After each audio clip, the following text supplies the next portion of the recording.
Buenos días, gracias por estar presente aquí nuevamente. Esta es nuestra segunda capacitación referente al practicum que estamos cursando. En esta ocasión vamos a dar la charla referente a la violencia intrafamiliar. Entonces esperamos que puedan estar muy atentos a toda la presentación y muchas gracias por asistir a esta presentación. Y por favor poner mucha atención y al final vamos a resolver cualquier tipo de duda o consulta que mantengan referente al tema que va a ser expuesto por mis compañeros.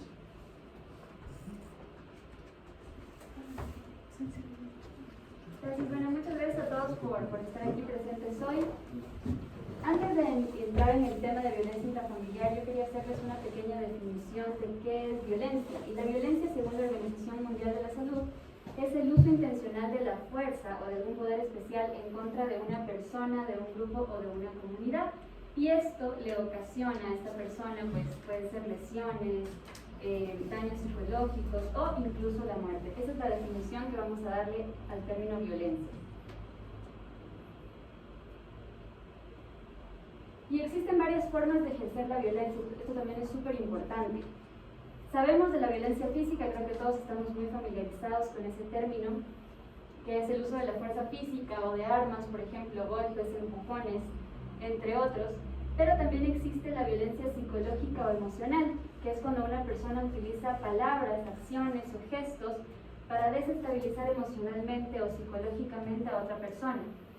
También tenemos la violencia sexual, que es abusar o obligar a una persona a mantener relaciones sexuales sin su consentimiento. Y finalmente puede existir también violencia económica o patrimonial, que es una forma de perjudicar los ingresos de otra persona, por ejemplo, si es que no le permiten trabajar. ¿Ok?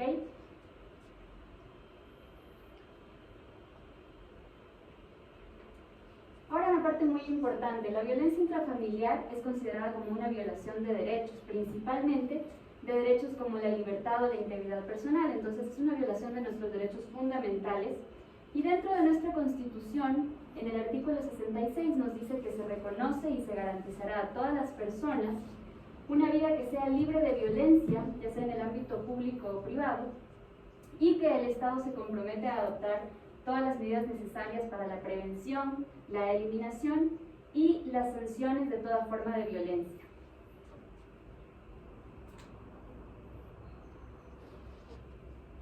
Y dentro de nuestro artículo 81 de la Constitución igualmente, nos dice que la ley va a establecer procedimientos especiales y expeditos para el juzgamiento y para la sanción de los delitos de violencia intrafamiliar, sexual, crímenes de odio y principalmente los que se cometan en contra de niñas, niños, adolescentes, adultos mayores, es decir, personas que puedan requerir de una mayor protección o que sean más vulnerables, ¿sí? Y bueno, con esto doy paso a mis compañeros para que nos continúen con la presentación.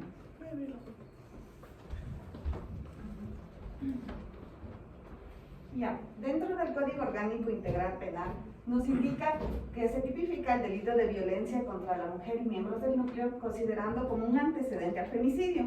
¿Pero qué debemos entender por femicidio? El femicidio nos dice en nuestro Código Orgánico que es un acto de violencia contra la mujer el cual ocasiona la muerte y es considerado como una de las formas más extremas de violencia y discriminación contra la mujer. Aquí mucho ojo, porque exactamente nos dice nuestro Código Orgánico que es un delito contra la mujer, no contra el hombre. En el artículo 141 del Código Orgánico Integral Penal nos indica el femicidio, que nos dice exactamente, la persona que como resultado de relaciones de poder manifestadas en cualquier tipo de violencia da muerte a una mujer por el hecho de serlo o por su condición de género será sancionada con una pena privativa de libertad de 22 a 26 años. Como lo indicaba anteriormente, existe una relación de poder y es ocasionada y generada en contra de una mujer. El artículo 155 nos establece la violencia contra la mujer o el núcleo familiar. Se considera violencia toda sanción que consiste en maltrato físico, psicológico o sexual.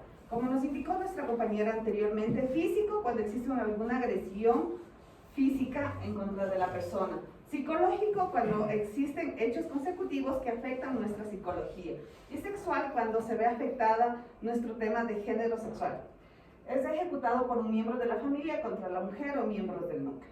Artículo 156 del Código. nos indica la violencia física. La persona que como manifestación de violencia contra la mujer o miembros del núcleo familiar causa lesiones será sancionada con las mismas penas previstas en el delito de lesiones aumentadas en 1/3. Como nosotros sabemos, claramente las lesiones de 1 a 3 días son consideradas contravenciones y más de 3 días son considerados delitos. Artículo 157. Violencia psicológica. Comete delito de violencia psicológica la persona que busca degradar o controlar acciones, comportamientos, pensamientos, creencias y decisiones mediante amenaza, manipulación, chantaje, hostigamiento, humillación o aislamiento o cualquier otra conducta que cause afectación psicológica contra la mujer o miembros del núcleo familiar. Será sancionada con una pena privativa de libertad de 6 meses a 1 año. En este caso de violencia psicológica no se refiere solo a la mujer, sino a todos los miembros del grupo familiar. Artículo 158. Violencia sexual. La persona que como manifestación de violencia contra la mujer o miembros del núcleo familiar se imponga a otra y obliga a tener relaciones sexuales u otras prácticas análogas será sancionada con el máximo de las penas previstas en los delitos contra la integridad sexual. Cuando se trata de niñas, niños o adolescentes, personas adultas, mayores o personas con discapacidad, a este último grupo se refiere a las agravantes que puede ocasionar este tipo de delitos. Artículo 159. Contravenciones. Será sancionada con una pena privativa de libertad de 15 a 30 días la persona que hiera, lesione, golpee a la mujer o miembros del núcleo familiar, causando daño o enfermedad que limite condiciones a sus actividades cotidianas o por un lapso no mayor a 3 días. Como indiqué anteriormente, de 1 a 3 días son considerados contravenciones y más de 3 días son considerados delitos.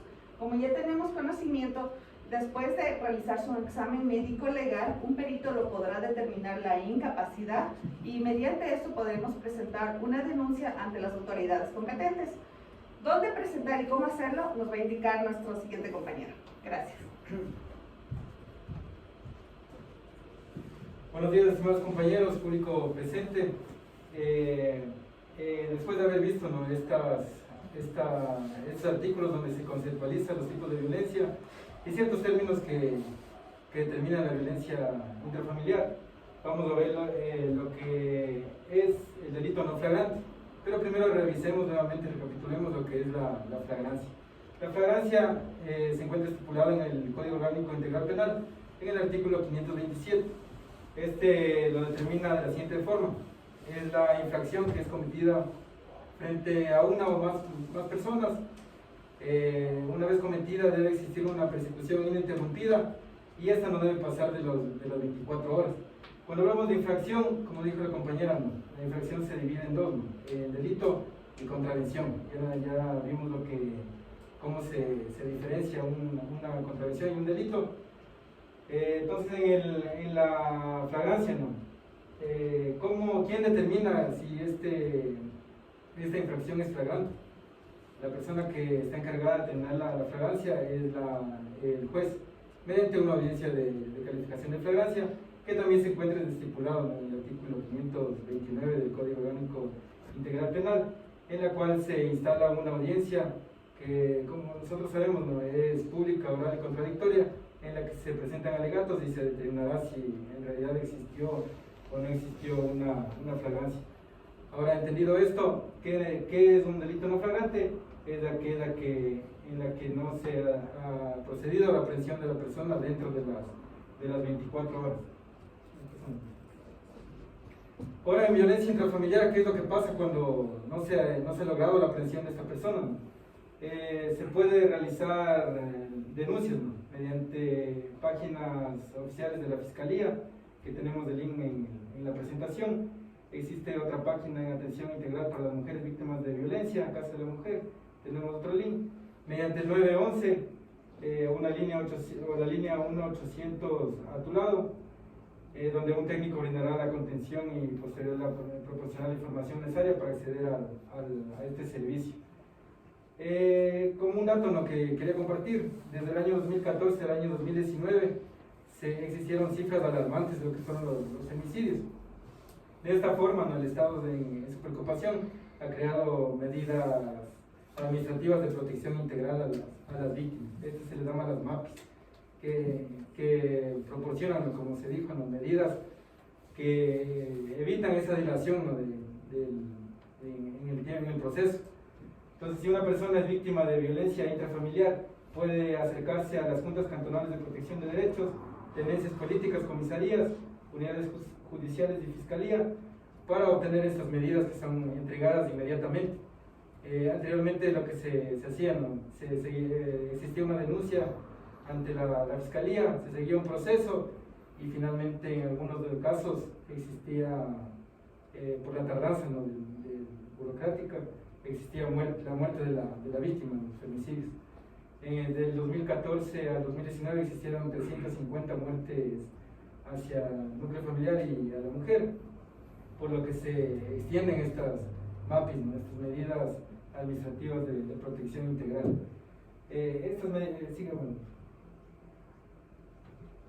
Para obtener estas medidas o la forma de denunciarnos, se debe presentar la cédula de identidad, no se necesita un abogado y el trámite es totalmente gratuito.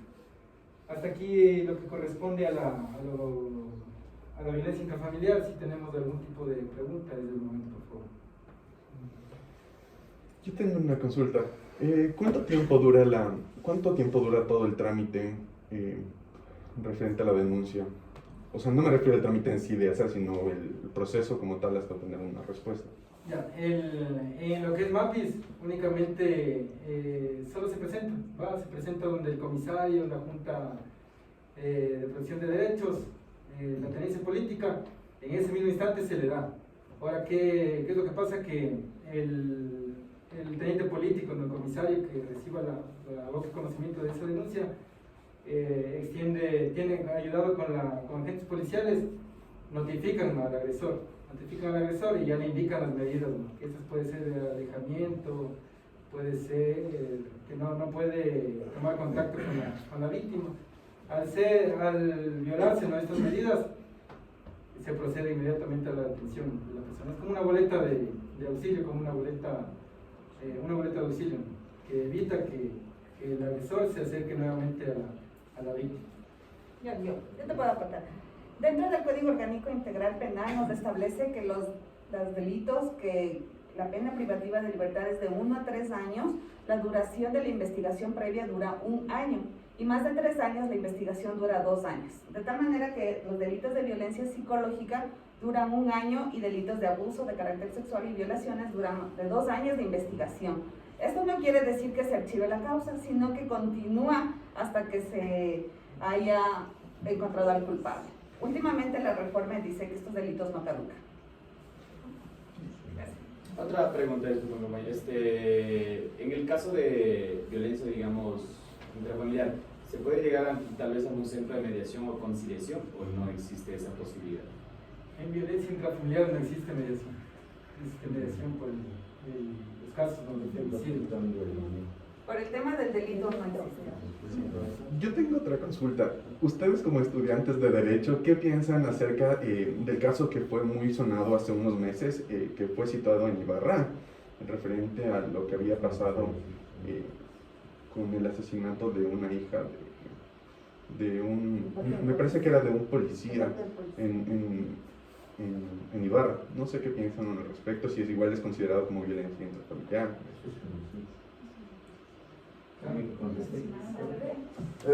Sí, compañero, perdón, tome la palabra. Eso es femicidio. ¿Por qué? Porque fue planeado. El femicidio, pues obviamente es aparte del asesinato, fue planeado. Entonces, en ese sentido, lo que sucedió es que se planeó la muerte de la hija del menor.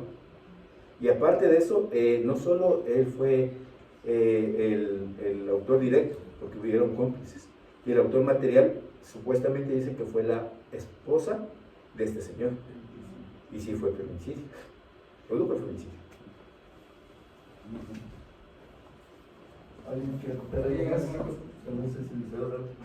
no sé de pronto si es que alguien más no tiene algún tipo de duda o consulta referente al tema de la violencia intrafamiliar, o se ha visto o ha presenciado más bien ese tipo de violencia, y quizás ¿qué se les recomendaría a las personas en caso de que sean causales de violencia y tengan ese temor de acudir a una instancia y poder realizar su respectiva denuncia? O sea, ¿qué recomendarían estudiantes de derecho? Disculpa una pregunta. ¿Qué pasa si por algún motivo existe en un domicilio, existe violencia, digamos, física por parte del marido hacia la mujer? Pero al momento de llegar por parte, digamos, de los agentes investigadores de la policía, la señora ya no quiere seguir o no quiere la colaboración de la Policía Nacional. O como se dice lamentablemente y vulgarmente en el campo, así pegue, así maltrate, marido es, y no quieren seguir, digamos, el trámite legal. ¿Qué se hace en esos casos, digamos? A ver, en este caso, porque, a ver, los servidores públicos tienen la posibilidad de actuar por acción, cuando les llaman, o por omisión. Ellos también tienen, incumplen un deber, si es que ven alguna acción o un delito. En este sentido, si a ti te llaman, tú evidencias o ves que existe un maltrato, tú también estás produciendo delito por omisión, porque no estás denunciando el hecho o porque no estás actuando en el hecho. Entonces, en ese sentido, si tú dices, ya se presentó la denuncia, tú llegas al momento, existen los elementos para poder tú decir, sí, existió el delito, y tú no haces nada. Tú tienes que poner en conocimiento, primero, obviamente, como realizan el parte pertinente, pero aparte de eso, tú tienes que poner en conocimiento a los órganos que están encargados de la prevención para que ejecuten una investigación, y de esa manera se llegue a corroborar si en realidad existe el delito. A veces, generalmente, perdón, en cuanto a las mujeres, como ustedes dicen, ahí existe una manipulación de por medio. A veces lo hacen porque a veces no tienen trabajo, porque ha habido casos, y he escuchado casos que no tienen trabajo, y por ende se sienten insuficientes de poder subsistir. Y por eso al momento denuncian, pero después dicen, no, es que yo qué voy a hacer con mis 4 o 3 hijos y sin poder mantenerlos. Entonces ahí de esa manera evitan que esta persona sea denunciada o hasta que sea detenida, porque existen los elementos para que sea detenida. Es un delito flagrante, porque a veces los golpes y la incapacidad es grande. En este sentido, obviamente, ellos tienen que poner en conocimiento, tienen que denunciar para que no exista la omisión de ese delito. Tienen que denunciar al juzgado pertinente o a la fiscalía. En estos casos, los trámites de la fiscalía generalmente, como dijo el compañero, cuando no es con un abogado, tú vas a la fiscalía, presentas la denuncia y en ese momento te hacen un examen médico legista. Y cuando tú ves la equimosis, o sea, el tema de los golpes, tú evidencias hace cuánto tiempo fue los golpes. Ahí sí puedes catalogar el delito flagrante, no flagrante, haces la investigación. Ponen a un agente investigador, pero hasta que pongan un agente investigador, en una semana o 15 días, ya te emiten una boleta de auxilio, como suele llamarse, ¿no? De auxilio, y en ese sentido, cuando te emiten la boleta de auxilio, tú puedes defenderte con eso ante cualquier autoridad competente de tu policía. Mire, se está acercando, mire, me está agrediendo, mire, me está llamando, y esas son unas agravantes para el momento de juzgar a la persona o al presunto autor de este delito para imponerle la pena que corresponde. Claro, en ese sentido sí, existe, como decía el compañero, delitos por omisión de los servidores públicos. Tienen que poner en conocimiento eso. A pesar de que no pudieron actuar en el momento, tienen que poner en conocimiento de las autoridades competentes para que no se vuelva a cometer ese tipo de actos o acciones en contra de la mujer o del miembro del núcleo familiar. Por eso se creó la Ley de Prevención y Erradicación de la Mujer y miembros del grupo familiar. De alguna manera ya el policía se encuentra está obligado a darle acompañamiento a la víctima. Eso quiere decir que se delega, anteriormente no, uno legaba, mediaba y la señora no quería poner denuncia y es lo que pasaba. Se mediaba, la señora decía no quiero poner ningún tipo de denuncia, hasta ahí quedaban. Días posteriores existía un femicidio. Entonces el policía ahora está obligado, el agente policial no obligado a dar acompañamiento a la señora hasta la fiscalía o hasta las tenencias políticas para que pongan las medidas de protección para la víctima. Esto en preocupación del Estado para evitar los femicidios. Ahora, este tema de la violencia intrafamiliar es súper delicado, ¿no? Es muy delicado porque nosotros llevamos estadísticas y incluso hasta diarios. Cuando termina el turno del policía se realiza un extracto, ¿no?, de todos los delitos que se han producido en el día. Y siempre, todos los días, no me va a dejar mentir, entonces cuando estábamos en Calderón, todos los días violencia intrafamiliar puntuaban 15, 20, 30, en un amanecido.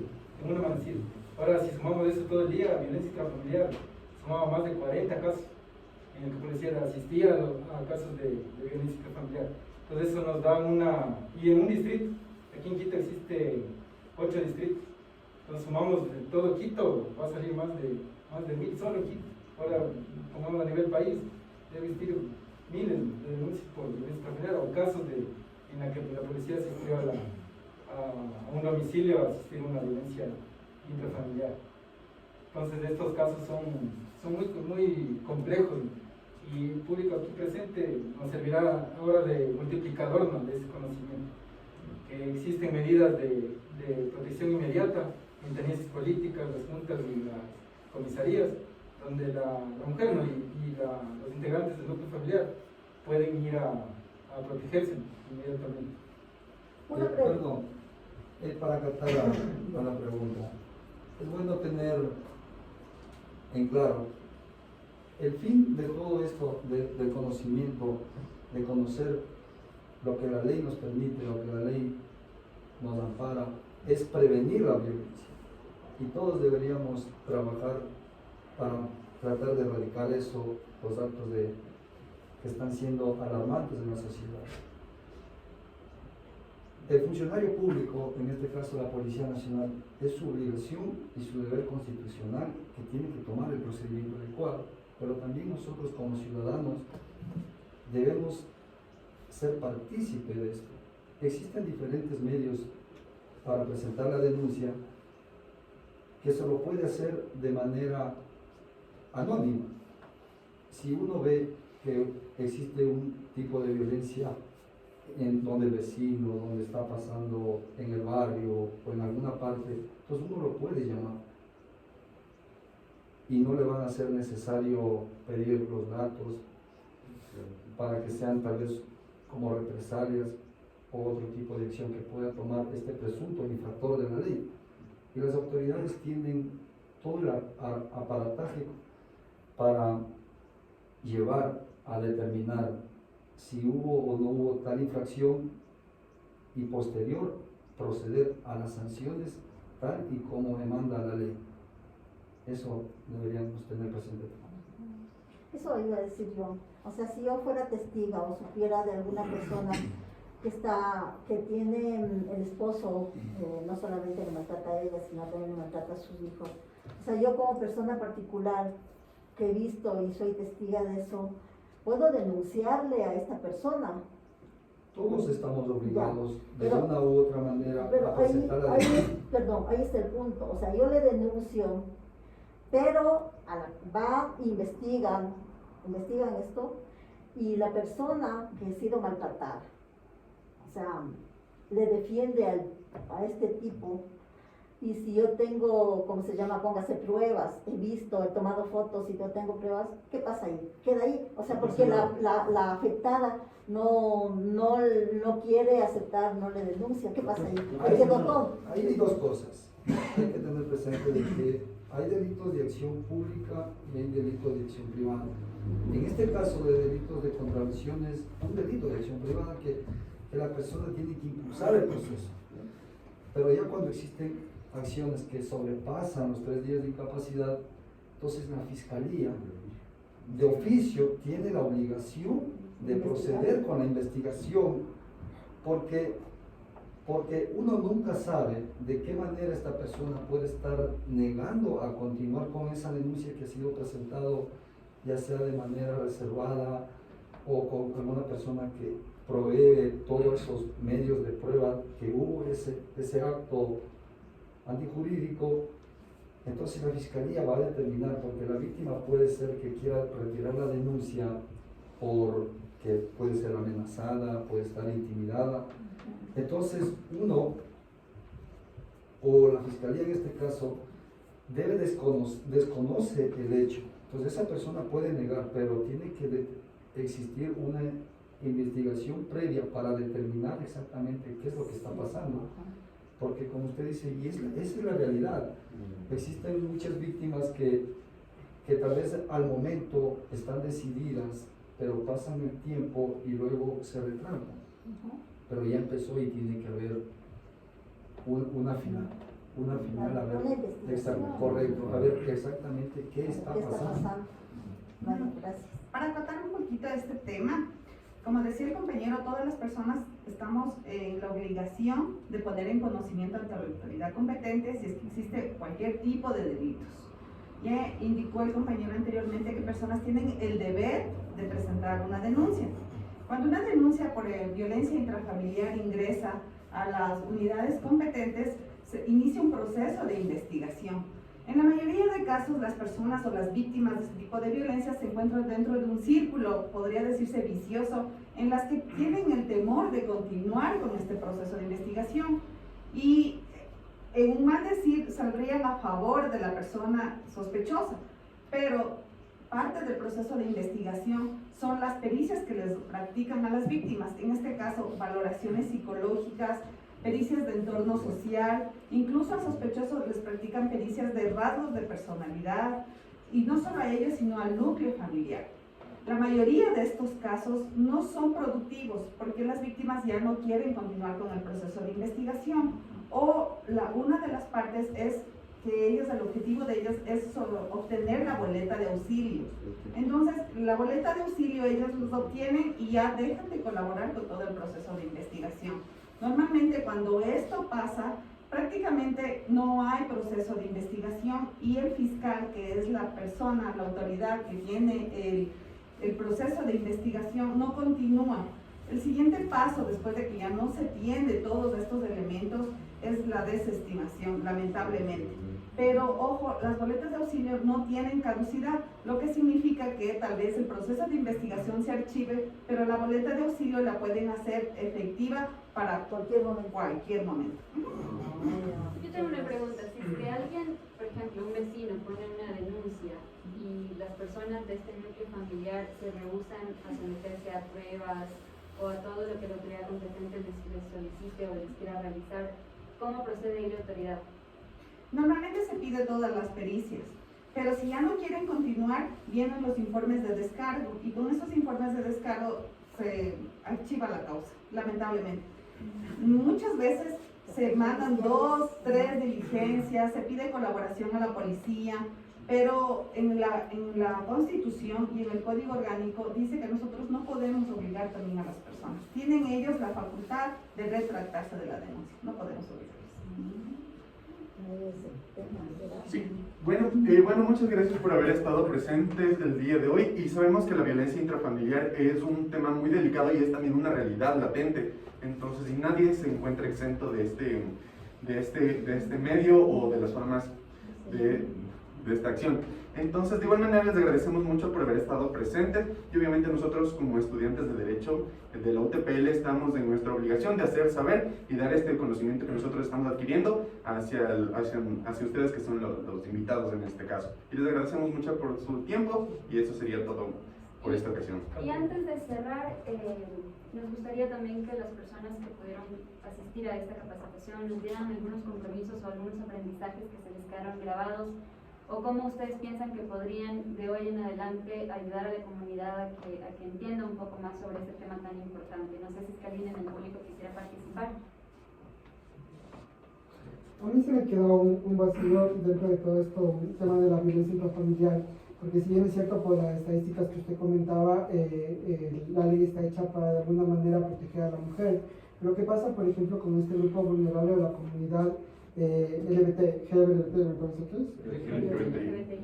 LGBT, correcto. Entonces, ¿qué pasa? ¿Hay alguna ley o algún marco que, porque es una verdad irrefutable que el día de ahora también tenemos una familia tal vez con esta comunidad y tanta cosa? Entonces, ¿qué pasa en caso de que haya agresión en este aspecto?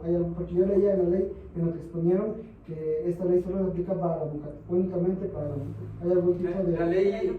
La ley, claro, no, la ley dice de género. Como si nosotros conocemos que el género se diferencia entre el sexo y el género. El sexo es biológico y el género es como se concibe. Entonces, la ley obviamente también cubre a esos grupos. Sí, la ley dice violencia contra la mujer y miembros del núcleo familiar. Entonces, la ley es para todos. Sí.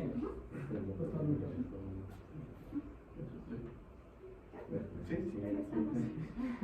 Gracias. Muchas gracias a todos. Gracias.